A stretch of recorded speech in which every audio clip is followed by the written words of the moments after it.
And I think this is probably a good time to talk about what he did right about it. And I think it's sort of a good lead into what people like about Lovecraft and why Lovecraft still has a permanence in storytelling culture. Alan Moore showed that you could tell a complete story that was very deeply rooted in horror, but also had very incredibly real emotional resonance. My joke was always that when other teenage girls were reading Sweet Valley High, I was reading Alan Moore comics as my romance. Because it's true, I've never read more beautifully, heart-wrenching romance tales than what Alan Moore wrote in Swamp Thing.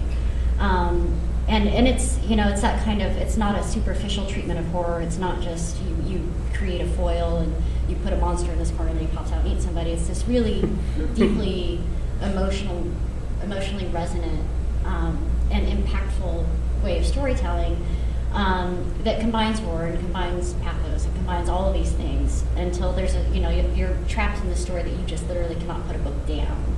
And I think Lovecraft does some really fun stuff like that, which is why people still read his stuff. And so basically what happened is, Alan Moore's run on Swamp Thing ignited an interest in horror that a lot of people really couldn't live up to. And people were starting to do more general things with it. Like basically I think horror seemed to disappear for a while. And then in the mid-90s it started sort of creeping back here and there with guys like Mike Mignola.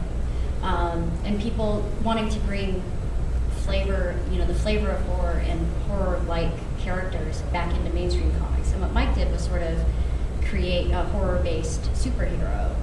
And that was sort of like a soft reemergence of horror in the guise of action and adventure or, more superhero-like stories. Yeah, one of the great things about what Alan did with Swamp Thing was Swamp Thing prior to Alan's run on it was mostly, it was what a lot of so-called horror comics were at the time, which was, it was a superhero comic where the hero happened to be a monster, but everything about the story followed the tropes of the superhero comic. And you had a lot of that stuff with like Werewolf by Night and the Frankenstein monster, I forget the name of that book, maybe that was the name of the book. A lot of that stuff just read like superhero comics, but it had a little bit of monster elements in it.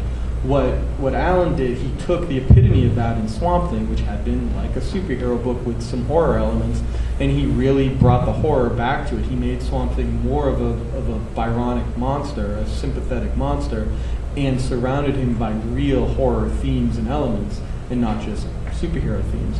And with Hellboy, you have a similar thing. Hellboy's a monster who most of the time sort of operates like a superhero, but it's within a real creepy atmospheric world that is guided by tropes of the horror genre more than the the superhero genre, and very, very rooted in the pulps, which was a place where hero fiction and horror fiction really worked well together. You can make stories work by combining those two things, whereas often a hero-centric story wipes out any sense of atmosphere and mood, which is what you get from most of the Marvel comics that were trying to do that.